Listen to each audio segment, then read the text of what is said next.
Yes, hello, this is Danhausen here, very nice for evil, and you are listening to Bob After Dark. Subscribe or be cursed.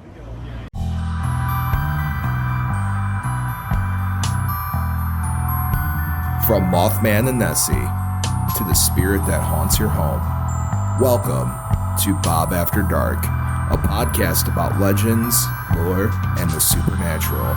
So turn your lights down and your volume up and enjoy your trip to the shadows.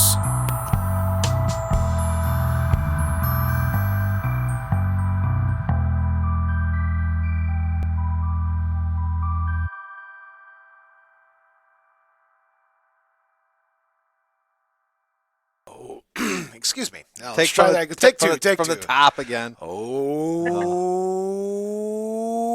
hey there, children of the night, and welcome back to Bob After Dark, the show that takes you into the shadows and goes and says hello everything that goes bump in the night.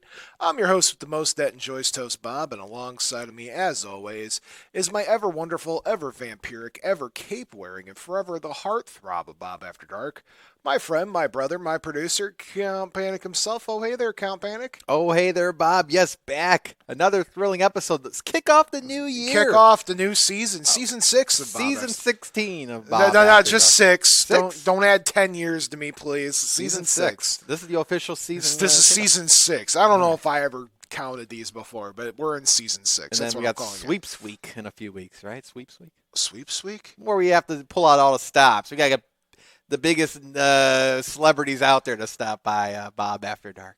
We're trying to get one. Oh, yeah. The white whale. You put that into the universe. I did. I'm manifesting that as hard as manifesting can possibly be, man. Wow.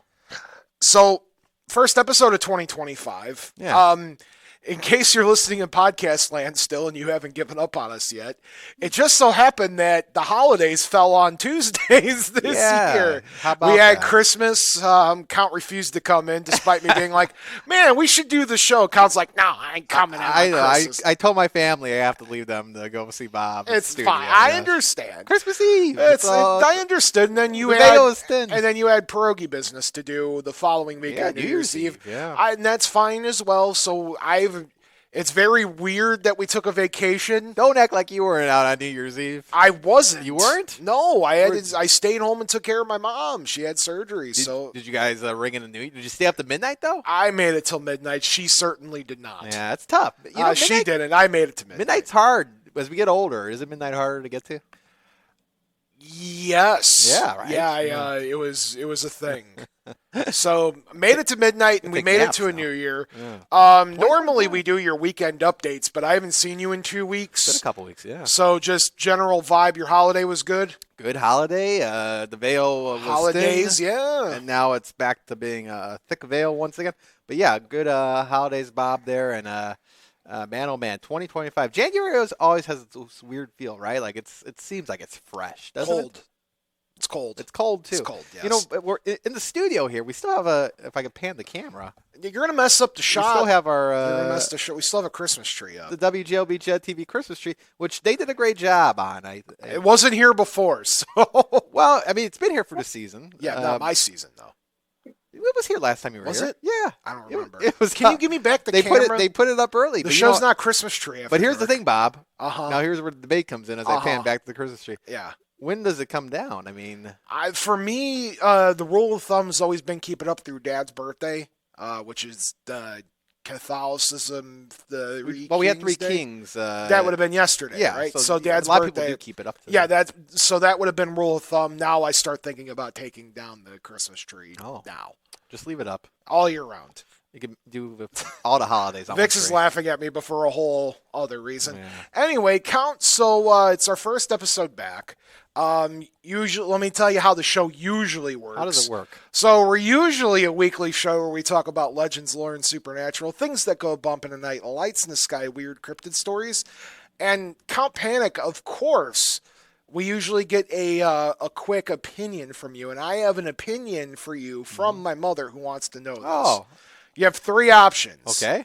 You can either be locked in a museum after dark, Okay. locked in a mall after dark, or Okay. locked in a carnival after dark. Okay. Which one's the least scariest? I'm to gonna you? eliminate carnival. You're not a worry. You don't want to be left alone in the carnival. No, and then the mall between mall and museum. Yeah. Museum could be creepy too. My pick would have been museum only because Really, like Ben Stiller. well, yeah, but that's what I'm looking for. So you're trying to be stimulated by the hell is a circus gonna do for me? and a mall is just plain. Too Well, plain. look, man, I worked in a mall at one point in my life. There is nothing creepy about a mall. But the mall after dark, if you're trapped there, I've been there after could, like- hours, like one of the last two people in the mall, and it never bothered you me. go through the food court. It's like a liminal space thing, but you could have fun in a mall. I feel like I don't know, but a museum, you know what? The museum, I definitely eliminate the carnival. I'll stick with the mall though. the museum is the spookiest. There's so many objects Good in there, question, especially good if it's a question. history museum. You know. That's a good question. But That's a great point too. What museum are we talking about? science and industry. We'll Okay. just say field museum Sure. because there's mummies. Oh well, those are definitely coming alive. Those are coming alive after dark and coming to get me. But anyway. Good question, Mom. So we usually split the show up into two parts. The first part of the show is the weird spooky news of the week. We're not doing that this week. We're kicking off the new year with a guest. to heck with the news. To heck with the news. And then we usually have lore of the week ripped right from the diaries of Dr. Ben Vanderson. Well, you don't even have lore of the week this week. Can people still call in? People could call in at any point, 219-845-1100. You remember the number. That is drilled into my It's been a few skull. weeks. I thought you might forget it. 219-845-1100. Yeah. And you can call in at any point. But to kick off 2025, everybody, we have a guest. Yeah. Would you like to introduce our guest? Well, I got it queued up right here. Let me see if I get my I'm working on my announcement. Yeah, let's voice hear your 2020 best. in What's his name? 2025. Rich, the original Price is Right guy. Worked with Bob Barker. Rick or Rich, right? Was it Rich? I think it was Rich. Yeah. We'll figure this out. All right, everybody. Joining us on Zoom. Zoom, all the way from the foreign land of Illinois. I'm sorry, I'm interrupting you. You go. Well, that's a good. You had stuff that we have. Sylvia Shults joining us on Zoom. She's a paranormal author, researcher, and investigator. Bob, I'll let you go deeper into that. But Sylvia joining us here on Zoom. Let's see if I can bring her in here on the old technology database. Sylvia, are you technology. I'm here. There we go. Hey, technology didn't fail us this week, Cal. No, we get it done sometimes. I was asking you before the show, Bob. Yes. It's been a while since I've been on Zoom. Full screening on Zoom is always. And by the way, I just noticed there's a banana in the shot. This is not my banana. I thought you brought that for some quick potassium. Hello, it's a banana. It's the banana fail. phone. I know, right? Well, I'm going to put the bananas here, probably for the morning host. But that's not my banana, by the No, way. I thought you brought in a banana anyway. Not a I'm like, problem. maybe New Year, New You. New banana. So not often, actually often. More, I would like to have more guests on Bob After Dark. We were kicking off this year with a very special guest who I've met years ago because I had her calendar hanging on my wall, but now we're Facebook friends, so that's kind of funny how the universe works.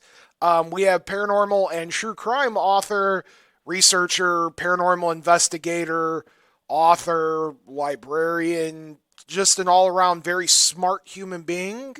We have Sylvia Shults on the line. Sylvia, welcome to Bob After Dark. May I call you Sylvia? Absolutely, you can. Yeah, it's a pleasure to be here. Finally. Yes. So we got you on Bob After Dark finally. I feel like this has been a long time coming. It has been, yeah. Yes. So we're going to get to the specifics here very shortly. But questions. Tell us in essence who you are and what you do. Okay, well, I am a paranormal investigator, and I've been writing for a very long time. I started off writing fiction, writing horror and romance. I know, fine line between the two. But I never really got anywhere with my fiction, so I decided to start writing nonfiction instead, and I fell into the world of true ghost stories, which is something I've always loved. I've always been fascinated by the paranormal and the weird and the mysterious. So when I lucked into being able to write ghost stories, this was a dream come true, and I've just never looked back. That's great. And how many books have you written up to this point? I am currently working on number 11. That's a lot. Impressive. Do you know, Count, when was the last time you wrote a book? When's the last time I read a book, Bob? I'm kidding. I'm not. When was the last time you read a book? I read from time to time. Wrote a book? I could say never wrote a book. I have started one. Both reading it, right? I remember that book has been going on for a while now, Bob. Right. Me and Jack are racing to finish who's going to finish the book first. Sylvia, so you she could write your book. She could. Yeah, I'm going to hire her to be. You ever ghostwrite before, Sylvia? Projects in the pipeline. I have enough to keep me busy. You got a whole bookshelf behind you, which is amazing. So you started your journey started off in fiction. So you said ghost stories fascinated you for a long time. Where does that begin? Like what triggered your interest in the paranormal? We're going to take you way back. Oh, way back. Oh my goodness. Well, my father was a big reader. I grew up in a family of readers, and my dad would read anything and everything, and he could get his hands on. And he was the one who introduced me to true ghost stories. We have him to blame for all of this. We would sit around. I'm the oldest of 5, so we'd sit around the dining room table having supper, and my dad would regale us with true ghost stories, and that is where I got my love of the paranormal. So I grew up in the Chicago area. I grew up in LaGrange. Hey, we know where that's at. Yeah. Hey. So I grew up with my dad telling me stories of Resurrection Mary and the Screaming Mummy at the Field Museum and all of these wonderful Chicago ghost stories. That's what I cut my teeth on.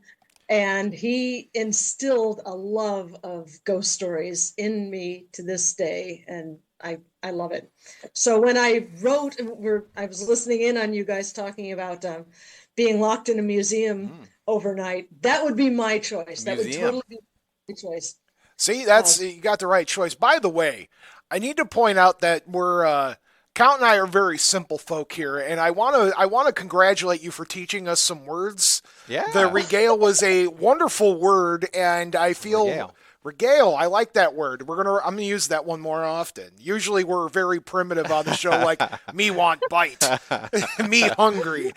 Now we have it's like I gotta sit there and polish off the shirt here, folks. I can't act like a Neanderthal. No, we gotta learn some big words. The big time. Oh my goodness. My father's mother had an astounding vocabulary, and she was the one who taught me really, really great words when I was very, very young. I mean, she taught me words like obstreperous and perspicacious. Hey. Excuse me. I need my dictionary out here. I'll never forget this.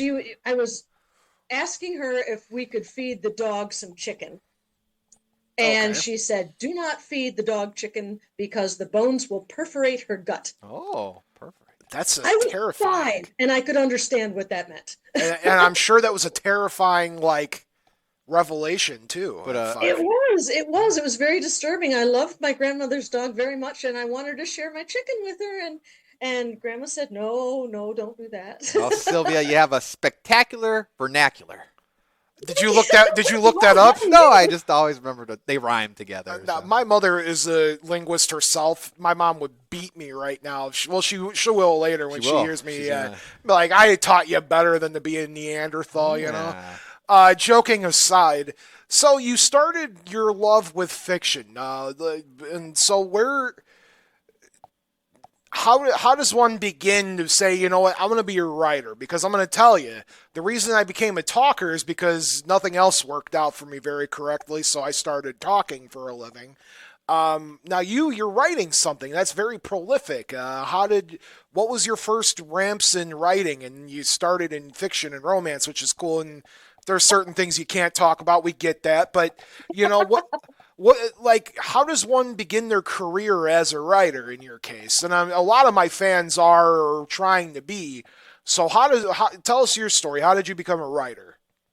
Well, this is really interesting that you should ask this question, because I was talking with my dear friend James just earlier today. James from Peoria, everybody. We got to always have a good James reference. Name dropping. Yes.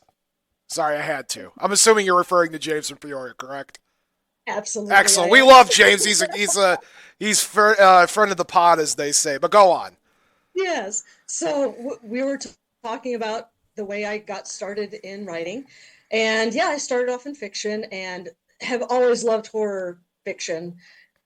And I worked on a book that I was very, very proud of. And I actually put it into a contest, an internet-wide contest. And I got to be one of the last 10 in this contest. And then I got to be one of the last 3. So I was very excited about that. And I realized that there were going to be 2 disappointed people at the end of this whole thing. And unfortunately, I was one of those 2 disappointed people. But I was able to go to an indie publisher who did horror fiction. They've since gone out of business. But I was able to go to this independent publisher and say, hey, I've got this book that made it to the final 3 in this internet competition. Would you be interested in publishing it? And he was. So that's how my first couple of horror novels got published.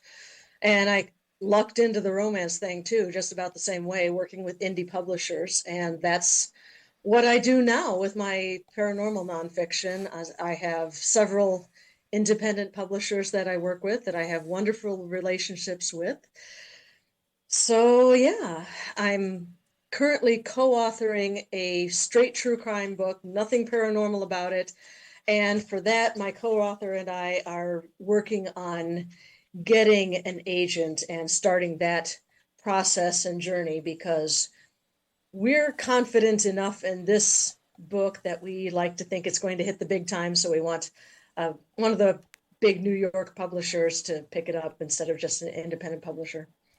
We'll be pulling for you on that. Yeah. Look, man, if you're going to dream, you might as well dream big, right? Exactly. This is part of my dream. Seriously. With this book that I'm working on right now, it is my goal to be published in hardback.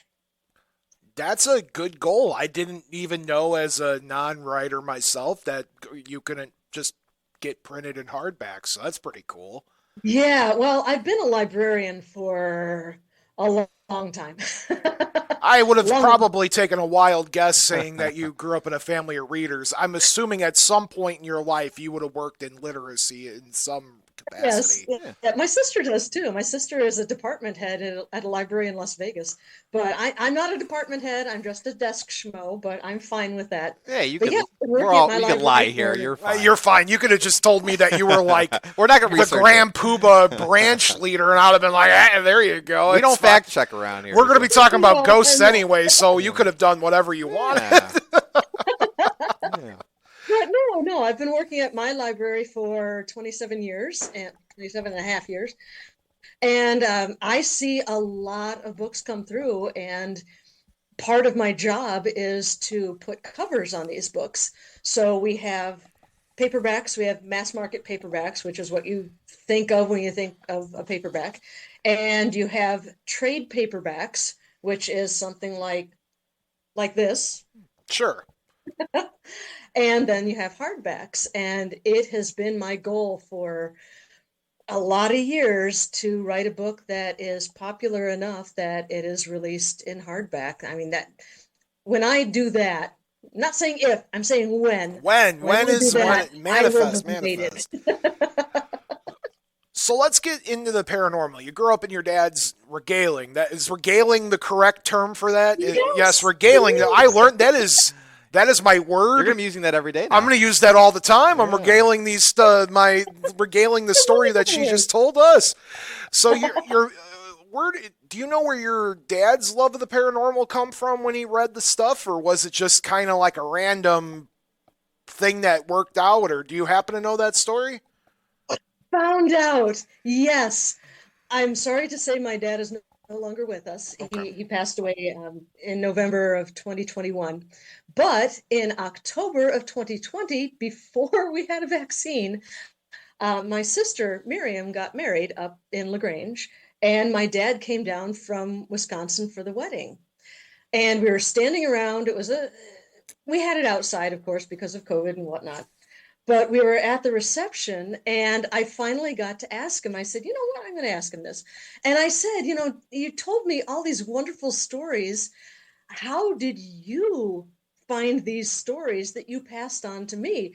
And at first he said, well, I read a lot of books and I just picked them up from that. And I said, I accept that completely, because that's how I got that's how I get all of my stories that I put into my books and write down for myself. And that's how I get most of my stories, is just reading voraciously and omnivorously.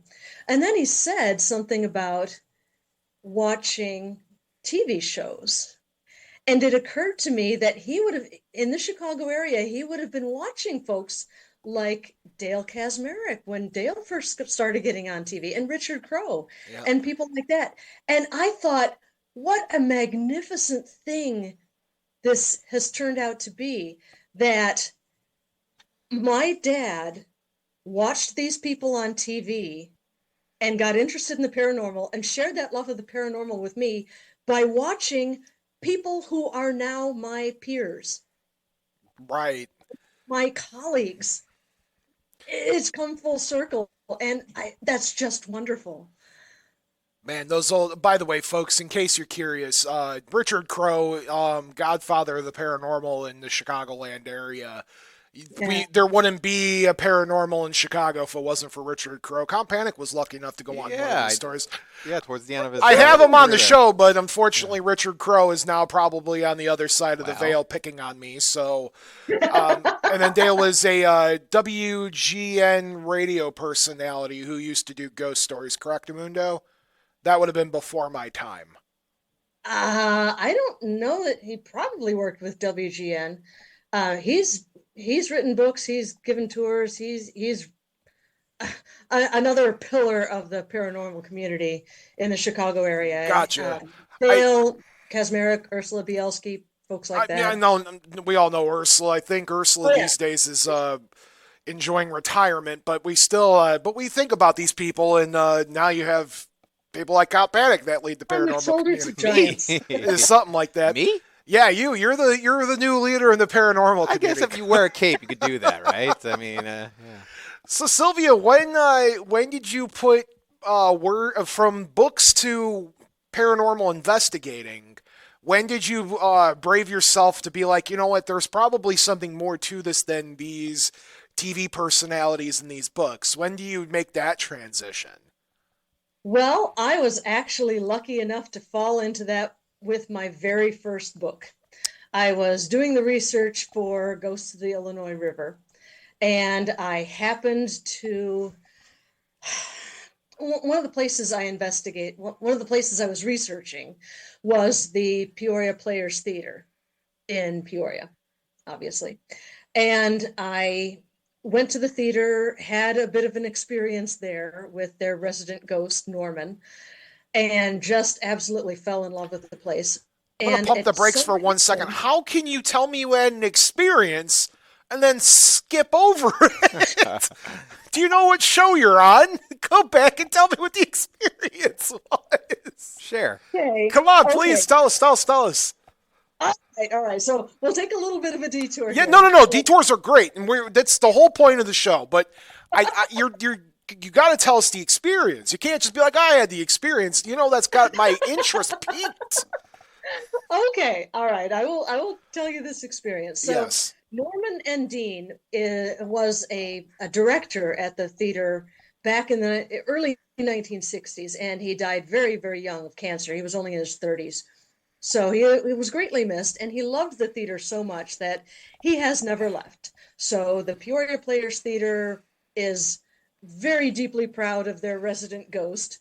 They have an awards program every year that includes the Normie Awards, so in a nod to Norman and Dean. So I heard about this, and I called the theater and said, hey, I hear you have a ghost, and some businesses don't like to talk about that, but they're like, oh, come on over and meet him. That was great.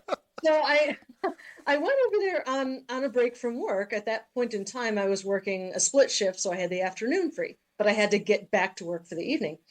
So I go to the theater, and standing on the stage and looking around, I was not even a baby ghost hunter at that point. I had no idea what I was doing. I just knew that I was interested in it. So I was standing on the stage waiting for something to happen. And I knew I had to make communication somehow. So I started talking to Norman and I said, hey, Norman, I'm writing a book on Peoria ghosts and Illinois River ghosts. And I would love to tell my readers that you're here. So would you make a noise for me or, I don't know, move something? And I listened. I didn't hear anything. I noticed that next to the stage door, there was, go down, child. My dog, obnoxious here. No, that's fine. We love fur babies on the show. So I that's... love you just as much as I did 30 seconds ago. So next to the stage door, there was a small child's desk. And on the desk part of the desk, there was a small stack of little plastic shot glasses. And I saw that and I said, this is something light that a spirit would be able to move. So I picked up the top shot glass off of the stack and I put it on a 2x4, like a long 6-foot pine 2x4 that was sitting on the stage. And I said, there you go, Norman. If you're here, move the shot glass for me, please. And I looked at it, nothing happened. Okay. So pretty soon after this, there was a volunteer at the theater, Pam, that came and started talking to me. And she was talking with me about her experiences. She was one of the one of the volunteers that painted the sets. So at one point she was painting the set and kept hearing noises and went to the front of the theater and said, do you guys have a ghost here? And they're like, yeah, we do. Oh, okay, just wondering. So she went back and started painting again and kept hearing the noises. And she said aloud, well, Norman, if you're curious about what I'm doing, just come over and look. And she tells me that very shortly after that, she heard footsteps coming towards her on the tarp on which the set piece was lying. So that was cool. So we're going around backstage and she's telling me stories and all sorts of fun stuff. And we make our way through the backstage area back to the proper place of the stage. And I noticed that my little shot glass is still there and doesn't seem to have moved. So I said, well, Norman, you know what? I've had a wonderful time at the theater talking with Pam and hearing stories about you. I have to leave. I have to go to work. So if you're going to move something or make a noise for me, now's your chance because I have to leave in about 5 minutes. And Pam said, did you hear that? I said, no, I didn't. What happened? And she said, up on the catwalk, there was a little noise on the catwalk. I said, Norman, thank you so much. That was great, but I didn't hear the noise that you made. Would you make another noise for us, please?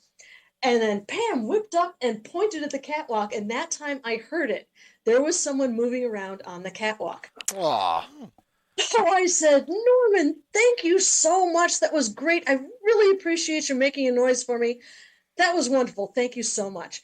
And because I was raised to be polite and to put things back where I found them, I picked up the little shot glass from the 2x4 and I went to put it back on the stack of shot glasses that was on the desk, and the stack of shot glasses was gone.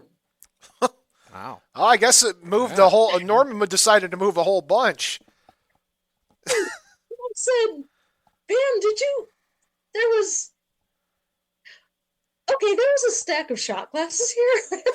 And she got this big grin starting on her face. I said, you didn't move that stack of shot glasses, did you? And she started laughing her ass off. And she said, no, wasn't me. And I knew it wasn't her because she'd been with me the whole time.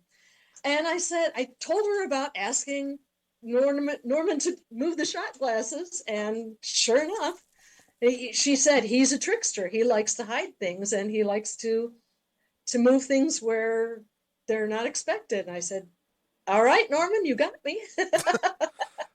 Thank you for sharing that with us. We really appreciate. You couldn't just skip over that. I'm sorry, Sylvia. But anyway, so you got your experience with Norman, and then you start proceeding with your book about these river ghosts, other than just Norman. Yeah. So I was lucky enough to be able to tag along with a Peoria group called Guard Paranormal Ghost Unit Analysis, Research, and Detection. Leave it to As the that librarian to one. remember every abbreviation there. That's really impressive. Yeah, thank you.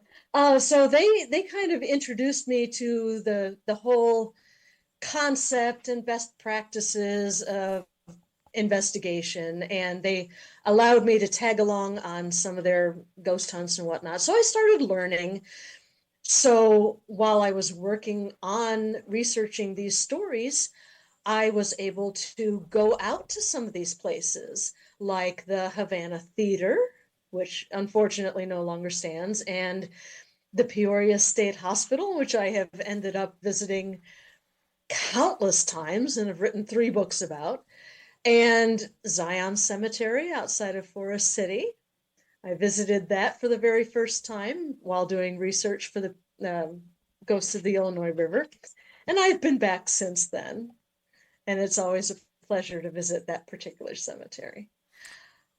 That's amazing. So, Was your experience? well, Oh, go on. I really enjoy. I'm sorry.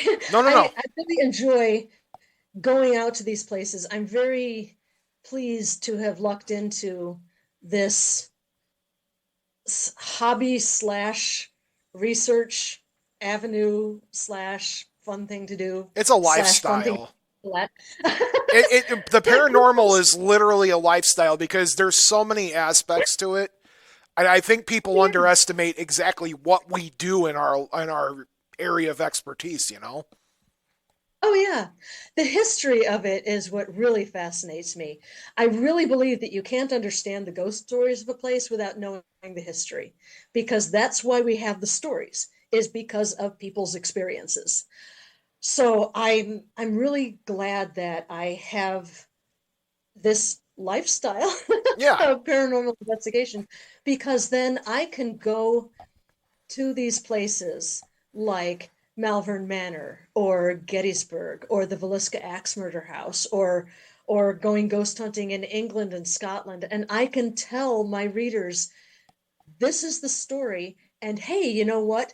This is what I experienced there. So I can tell you these stories are true because some of them happened to me. And that personal touch is what I really value in the stories that I am lucky enough to tell. That's a good way of putting it, Count. Yeah, I don't know about you. So yeah, very good way of putting it. So your experience with Norman, I got to go back to that just for a quick moment because it's such a good, that's a good wholesome experience for somebody's first, your first outing. I enjoyed knowing that. Was that your first real entanglement with the paranormal, or did something happen before that? That was my first verifiable brush with the paranormal. I have been to England 3 times. Okay. The first time, the first and second time I went, I was in college both times, and I was interested in the paranormal and the mysterious, but I was by no means a ghost hunter at that point in time. I was just interested in it. So one of the places I went was Warwick Castle, and I am just dying to go back there. So the castle is next to the town of Warwick, and there's a church in Warwick called St. Mary's, and it has a crypt underneath the church. So I went down to the crypt because, spooky dead bodies is always a fascination of mine. I'm one of those weird people who loves to stroll through cemeteries and read the stones and just. Oh yeah, you're so weird. Let me tell you. I know, right? Yeah, such an outlier in this. Yeah. community. Oh my God. Let me tell you. Ludicrous, I say. So I was in this crypt visiting and looking around, and I turned towards. There were doors set into one of the walls, and there were little grates in the doors, and you could look through, and it was almost like a mausoleum in an above ground cemetery, but they were like little burial places in the crypt of this church. So I was peering in through this grilled window, and just like a mausoleum, there were 3 shelves on each side of this door that I was looking at. And all of a sudden, from the middle shelf of the left side, I just started getting this feeling. I'm not sensitive by any means, and I still don't consider myself very sensitive. But I all of a sudden got this feeling of, you do not belong here. You are alive. We are dead. You are not welcome here. You need to leave now. So I left now. Like, okay, I guess I'm done. Yeah. So I that was completely subjective. Sure, sure. But you're the one Right. with Norman, though. You had a witness. You're there. That's more of a tangible, physical thing that you can look at. Yes, and I had another wonderful experience with Norman that I can share with you. I'm here for it, Sylvia. You're the star of the show. You need to share whatever you got for me. We have time to kill here, my Right. dear. Excellent. All right. If we've got the time, You have all the time in the world. Compan got nowhere to be. He's a vampire. I'm up all night anyway. Keep going. You're a great guest, and I appreciate hearing these thank stories. you. If you have the time, I have the tales. That's such a librarian thing to say. Yeah. I feel like that should be on a bookmark somewhere, like a book, a bookmark. That just popped out of my head. That just popped in there. That. But anyway, so you got to visit. You got to visit Norman again. Yes, Norman. So I happened to be invited along on an investigation at the theater with a different paranormal group, not Guard. It was a different group. It was Ann Pritchard's group, and I just remember the name of it offhand. But so there was in the theater, there is the stage, of course, and then underneath the stage is an orchestra pit. So if you kneel down on the floor next to the stairs that lead up to the stage, there's a little opening underneath, and you can actually crawl under and get into this orchestra pit.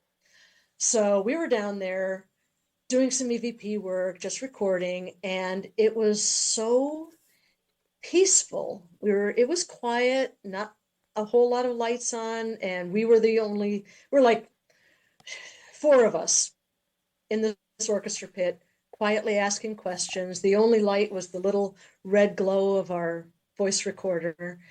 And it was so quiet and so peaceful that I felt like I could have curled up and gone to sleep. It was a marvelous experience. So we got done with that, and everybody kind of met back up in the lobby of the theater. Had some snacks, because you got to keep your blood sugar up. Oh, of course. So after the snack break, Anne said, all right, so we're going to go up into the theater again, and we're going to go up the stairs into the top corner of the backstage area. And I immediately started getting very, very nervous about this. One of the stories that Pam had told me earlier was of a nastier entity that is in the theater. It likes to trick people. It likes to hurt people. It likes to make a lot of noise. It followed her home and was throwing rocks at her in the garden. It appeared in her bedroom as a man without any clothes on. It's a very intimidating entity. And we were going to go and visit this entity basically where it liked to hang out. And I said, we're going to go lights out for this, aren't we? And she said, yeah, of course we are. I'm like, oh, okay. All right, fine. All right, I will suck it up. I will do this. I'm learning how to do this. I'm going to be brave. I'm going to do this. So it was Anne and my friend Gail and Gail's daughter Allie and myself. So get to the stairs, go up this narrow, rickety set of stairs to this platform. Only enough room on this platform above the stage, only enough room for 4 chairs. So the 4 of us sit down, and I immediately start wanting to crawl out of my skin. I was just tense and vibrating with nerves, and I was so scared. Really, really uncomfortable and unpleasant feeling. So I reached into my pocket. I had a little piece of rose quartz with me, and I grasped that as hard as I could. And I just thought calm thoughts to myself. And after a while, I realized that I was not so nervous. And I said aloud, I said, gosh, I'm really starting to feel a lot better. And Gail said, mm-hmm. And I thought that was kind of strange, but I kind of brushed past it, and we kept recording and kept asking questions. And I realized as I was sitting, we were sitting about 12 or 15 feet off of this level of the stage. And I realized that out of my peripheral vision to my right, I could see the front of the stage.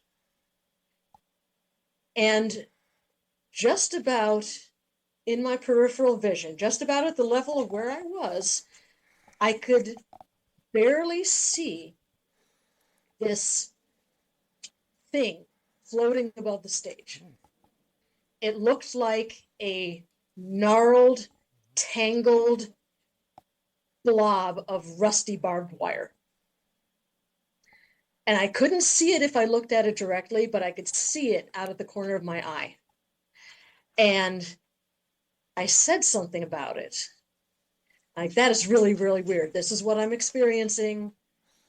This is what I got. And everyone thought that was interesting. Yeah, this is an experience you're having. This is great. But it stayed over there. It stayed on the stage, basically. So I didn't think too much of it. We got done with our recording, went down the stairs, said our goodbyes, and we were driving home. And I had driven Gail and Allie to the theater, so we were all driving home, of course. So as we're driving, Gail said, do you want to know why I said what I said in the theater? And I said, oh gosh, yeah, I do. What was that all about? And she said, when you said you were starting to feel better, that's when Norman came from wherever it was he was in the theater, and he came to where we were, and he put kind of a protective bubble around the four of us. Aw. Yeah. Norman to the rescue, everybody. And he kept that nasty entity away from us. He was protecting us. And I said, wow, that was really nice of him. That was awfully kind. That's a really great thing to do. And Gail looked at me and said, Sylvia, don't you get it? Norman likes you. That's great. That's awesome.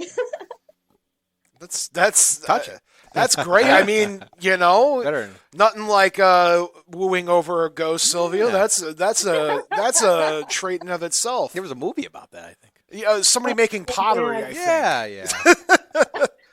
Yeah. Now that you bring up the subject, Yes.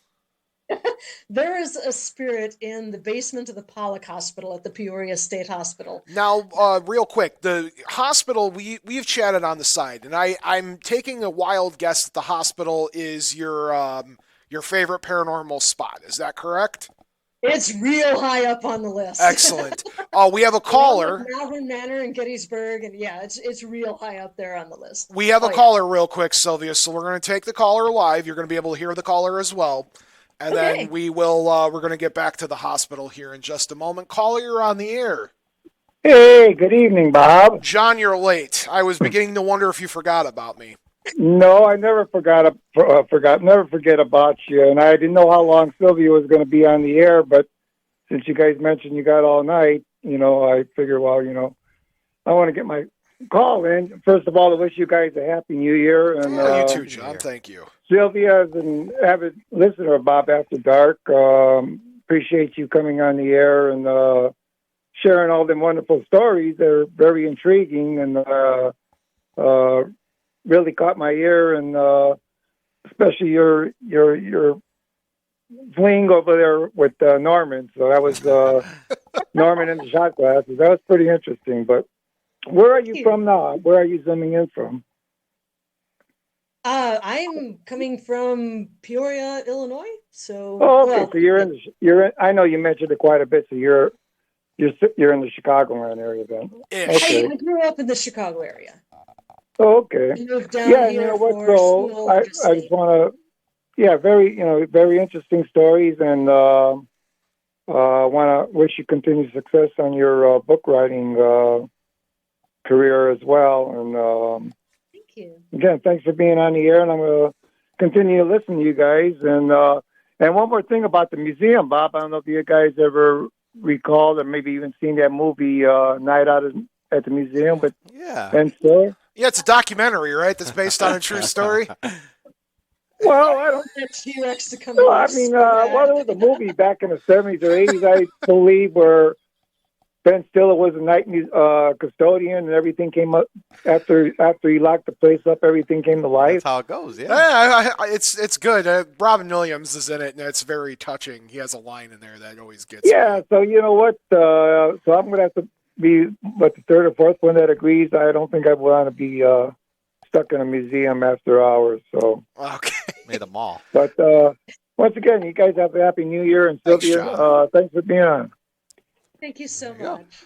Okay, have a good night. Thanks, John. You too. Bye. John's our avid caller. He calls every week, and we always appreciate him. Even if we have 0 people calling in, we'll always have one. Yeah. Now, Sylvia, as I was saying before, John called in, because I usually like to ask my guests if there's a favorite spot of theirs to investigate. And you have a list, so I'm not going to make you pick, but the hospital I know is near and dear to your heart. That's kind of like your local, your stomping grounds where you're at now. It is. Oh, yes.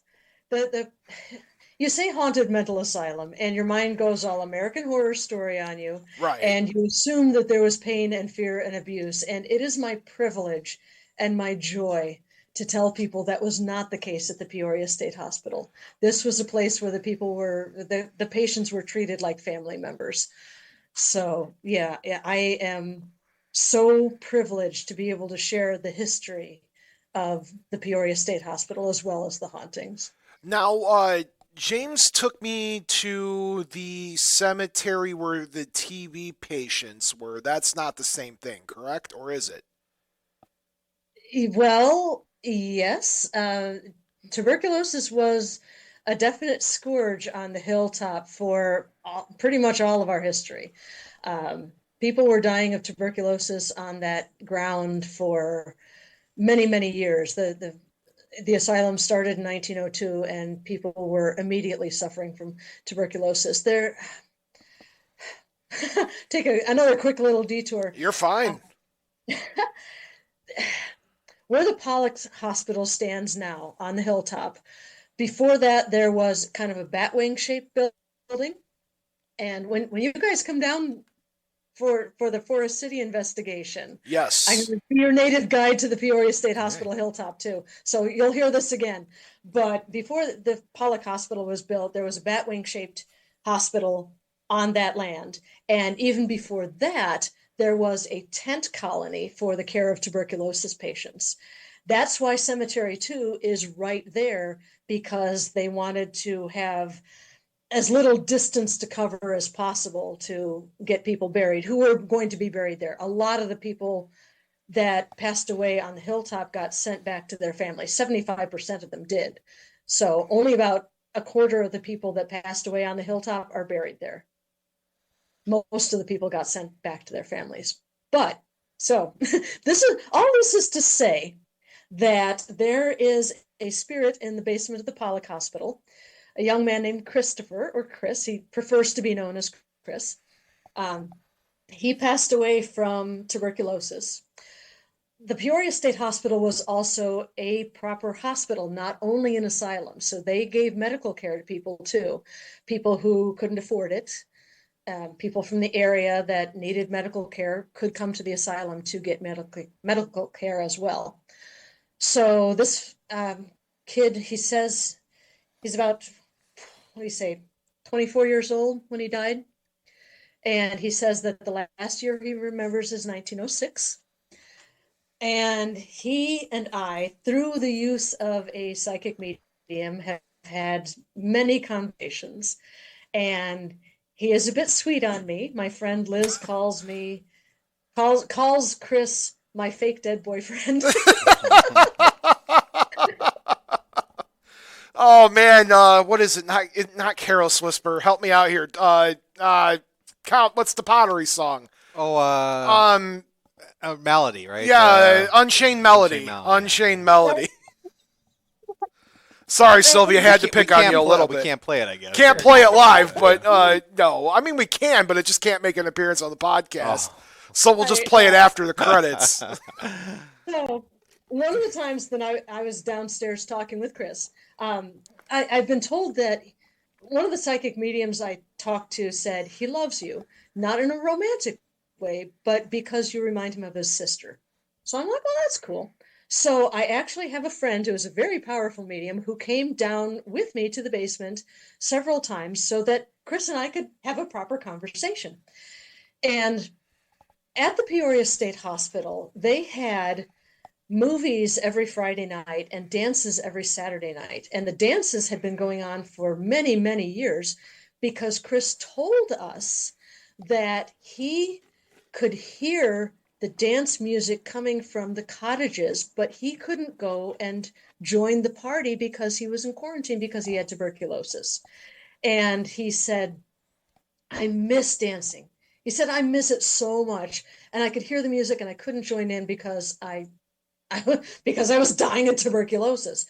So the next time I went down there, I brought my phone with me, of course, and I had recorded a ragtime song on my phone. And I played it for him, and he was absolutely delighted with it. And after the song was done, he told the medium, no one's ever done that for me before. Aww. Yeah. So that was really neat. And it was during that visit that I said, Chris, if I'm not supposed to know this, that's okay. You don't have to answer it, but what's heaven like? And he said, one of the sweetest things that anyone has ever said to me.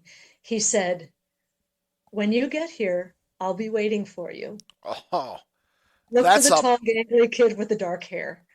I'm like, that's a powerful message. Yeah, that was so sweet. Usually I get threatened by the afterlife. I get threatened and insulted. Nothing ever comes through. Even Dad, when Dad comes through. No sweet talking goes. Dad don't sweet talk me when he comes through. It's usually something very mean. Well, that's. I'm looking forward to seeing Chris. Now I have someone on this side that absolutely adores me. So that's the fake dead boyfriend though. That's a new Bob After Dark T-shirt design right there. Colin, I think you're the fake dead boyfriend of a lot of people out there. I guess right? so. Yeah, by default. Yeah. My friend Liz has a wonderful sense of humor, and she was just absolutely charmed by the fact that Chris is sweet on me. So yeah, she came up with the phrase "fake dead boyfriend." So we got a caller. We do, Bob. Caller, you're on the air. Go ahead. No, I lied. Caller, you're on the air now.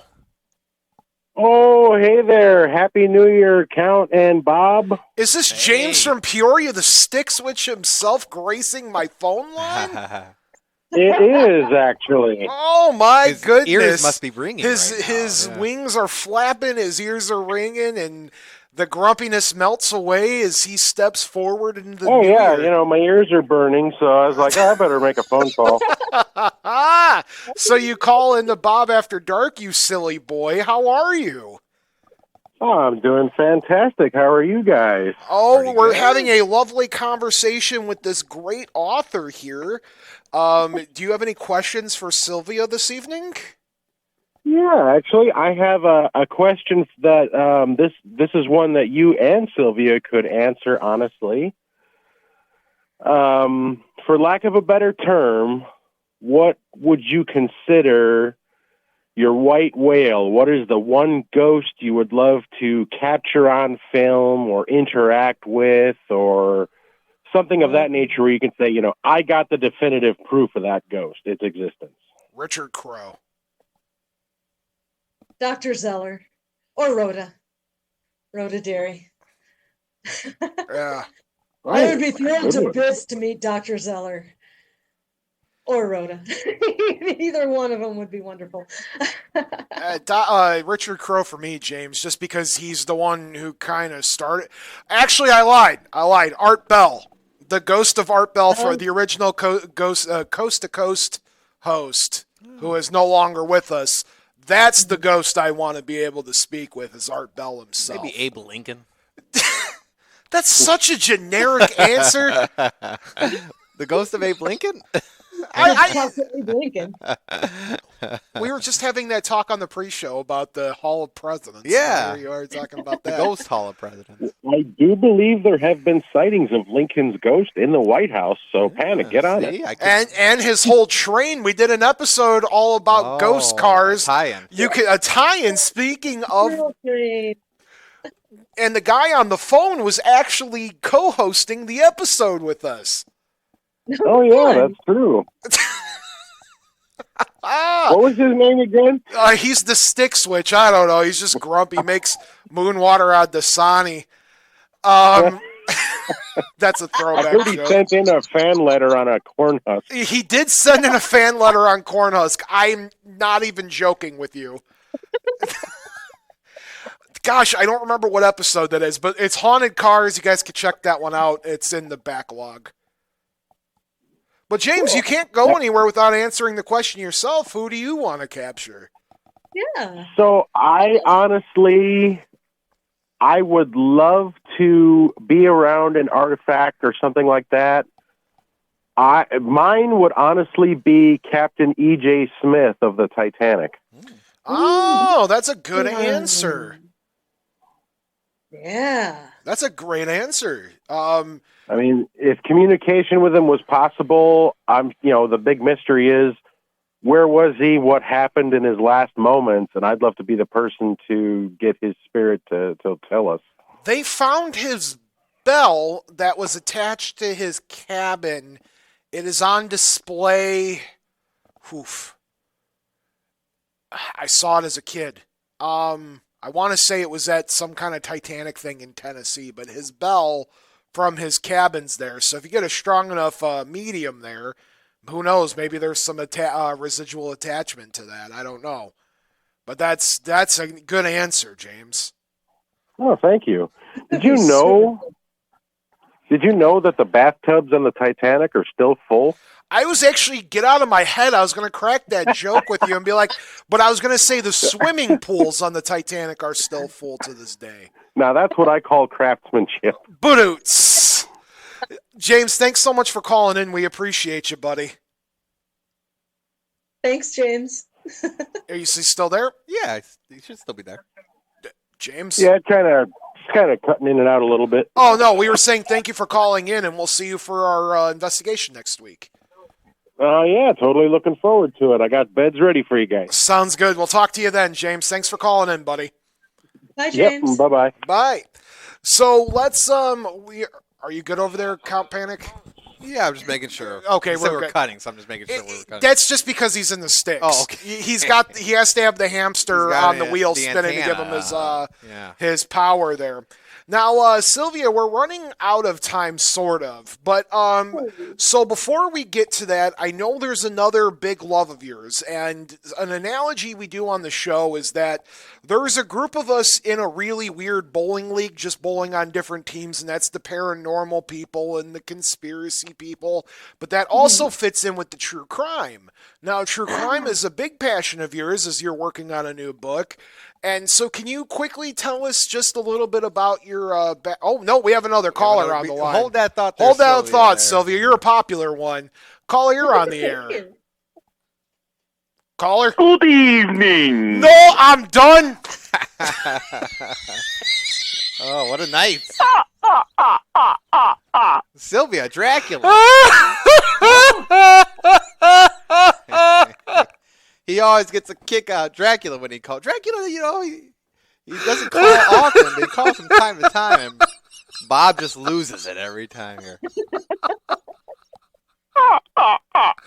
Happy New Year, Count Dracula. Happy New Year to you, Bob.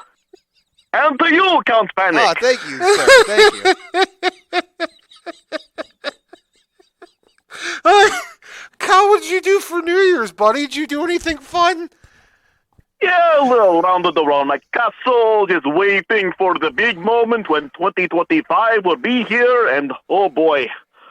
Oh, I've heard that a lot of monsters were busy this time of year, for some reason. But I celebrated with my 3 brides. That's a lot of brides. It was, yeah, I know.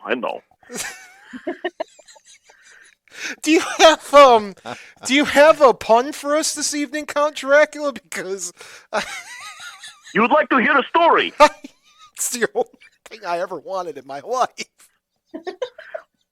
Once again, not only do I have a story, I also have another top 10 list. Oh, I'm all about it. All right. Here it is, my story. Yes. A little boy walked up to his mother and he said, "Mom, I'm bored. I don't know what to do today." His mother replied, "Why don't you go in the backyard and play with Grandpa?" He replied, "But Mom, I played with him yesterday and reburied him."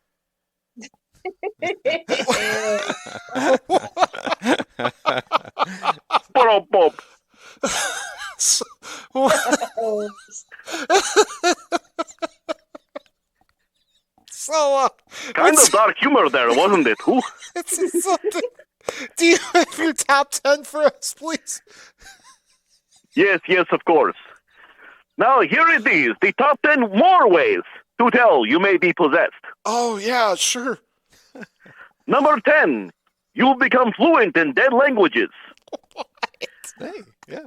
Number 9, you keep waking up in strange places, including on the ceiling. Yeah. Number 8, you've developed a taste for pickles dipped in peanut butter. Common. Okay, yeah, sure. Number 7, you would pour milk in your bowl before the cereal. That's a monster. Number 6, you keep using all forms of the word regale. That's one for you guys. Right? Yeah. Number 5, you have arguments with inanimate objects. I'm in trouble. Number 4, you only eat the brown M&Ms. Okay. Number 3, your shadow keeps trying to escape from you. That would be bad. Number 2, your TP unrolls from the inside. And the number 1 way to tell you may be possessed, you hate the Ghostbusters franchise. Oh. Da, da, da, da, da. Thank you, Count Dracula, for calling in. You're very, very welcome. Have a good night. You as well, and Happy New Year. There we go. Thank you. Good evening. Good evening. How about that, Bob? How about that? Sylvia, you just encountered a Count Dracula. I don't know who it is. This guy calls in. Well, it's Dracula. It's Count Dracula. I mean, he just. Jeez. Oh, goodness. You just lost all form of professionalism for me, guys. I'm done. Now, Sylvia, as we were telling us, so you got this new book coming out. It's all about true crime, which falls into the realm of what we do. Yeah, so, you bowl on both bowling teams then, on the true crime and on the paranormal side. So why true crime? Where did that come from? Because it's fascinating. That's fair. Yeah, I mean the things that people do to each other just never fail to astound me. So the way this happened was that several years ago. So the guy the publishing outfit that does my asylum books is Crossroad Press, and my publisher there had done Fractured Spirits, and I think he was just about to put out Fractured Souls as well. But he approached me about doing a true crime book. And like I said, I've been working in the library field for many, many years. And at the time he asked me, which was about, like 10 years ago now, it was the fashion, and had been for a very long time, for an author to write a book on one case, and if it was a cold case, to put forth their own theory as to what happened. I did not feel that I had the chops to do that just yet. I wasn't really, I wasn't very knowledgeable about the field of true crime. That's about all I knew about it was, authors concentrate on one case for the entire book. So I told them no. But then, as I was working on a book called Days of the Dead, A Year of True Ghost Stories, I realized that an awful lot of these stories I was coming across had their roots in true crime, usually murder. And I got to thinking, another thing that happened was that the format of true crime kind of shifted a little bit. It became popular for an author to collect a bunch of stories around one central theme.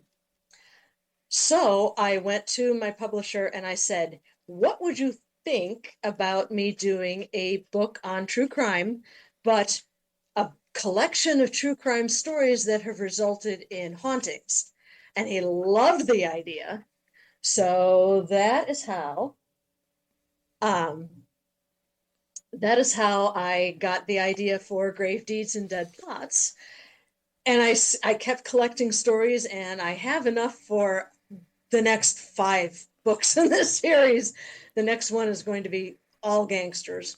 It's going to be bunches of fun. But yeah, I just released Grave Deeds and Dead Plots Volume 2.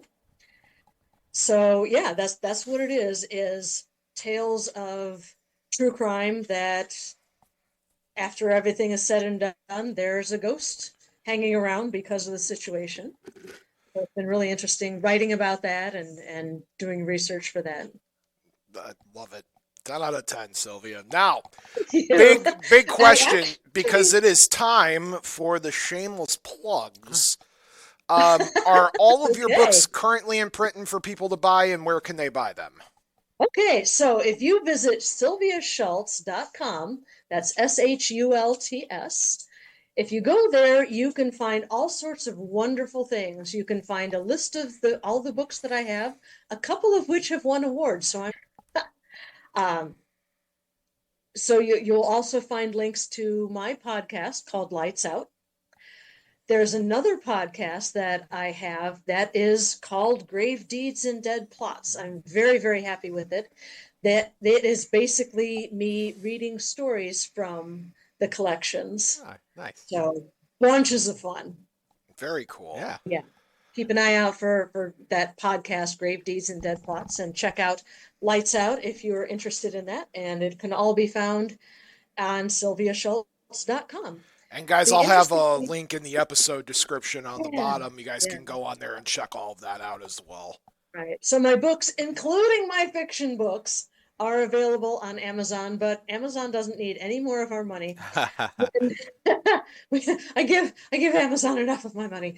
But when people ask about buying my books, I like to send them to a website called bookshop.org. The interesting thing about Bookshop is it's just like Amazon. You can order any book you like from this company.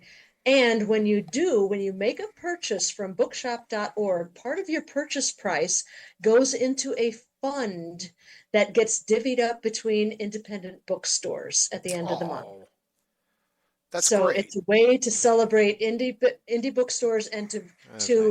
patronize indie bookstores, even if you don't have one in your neighborhood.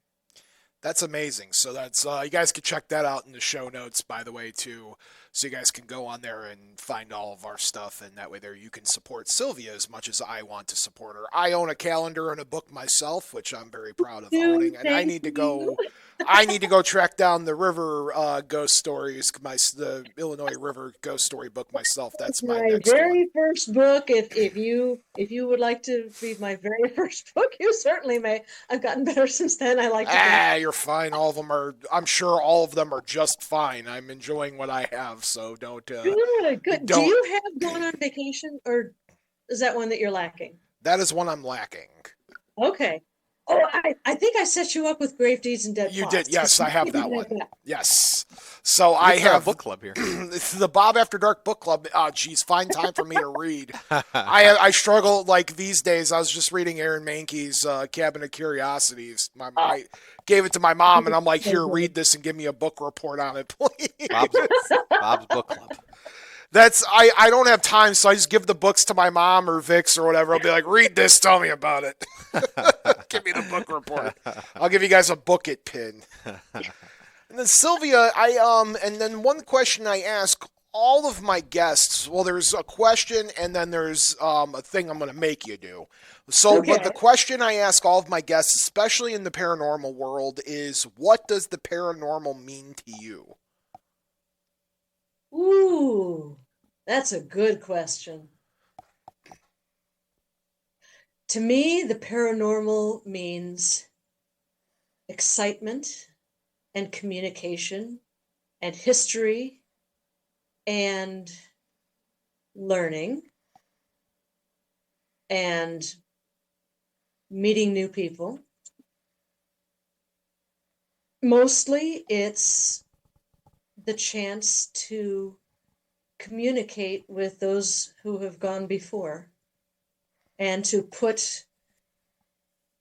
it's mostly the chance to put a human face on history.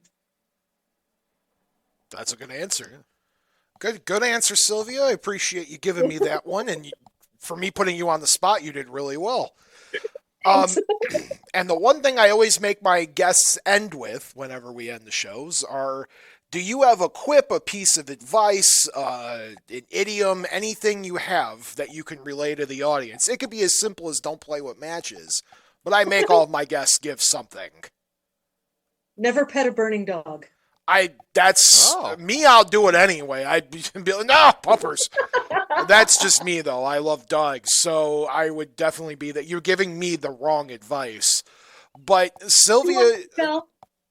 go on. Do you want to meet Belle? I do, yes. Yeah, sure. Bring Belle up on camera, please. Folks, it is the first dog we've had on Bob After Dark. Hello, Belle. Look at that. You are such a good... Wait for the camera. Turn your face towards the camera, Belle. Yes, Oh. I know you're giving me kisses. That's a good dog. Oh, and our viewership just jumped Yeah, 500%. Biggest ratings we ever had. Sylvia, thank you so much for coming on the show. You were one of the best guests I've ever had, and I don't just say that. I mean that. You are absolutely wonderful, and thank you for taking time out to share with us, and good luck on the new book. We're excited to get the hardback covers, Count Panic, correct? Yeah. Thank you so much. Absolutely. I'm very, very excited about it. All right. Now, folks, for me and Count Panic, Count, do you have any closing words for the audience this evening? Oh, yes, Bob. Everybody, let me get back to the thing here. Everybody, have a great, what was I going to say? 2025? Okay. Wait, time out here. Truly, you're the finest of producers. You said the podcast, for the podcast, we'll sit right here. Tonight, and to my mom, I just want to wish you sweet dreams as well, and to Dad, wherever you are in the universe, hope you're happy, comfortable doing whatever it is that you want to be doing, and a happy birthday to you, Dad, in the afterlife. And to Tiff, no matter where you are in the world, I hope you have the sweetest dreams of them all. Good night, everybody. Remember, the two most important rules of Bob After Dark are: not all who wander are lost, and as above, so below. Until next time.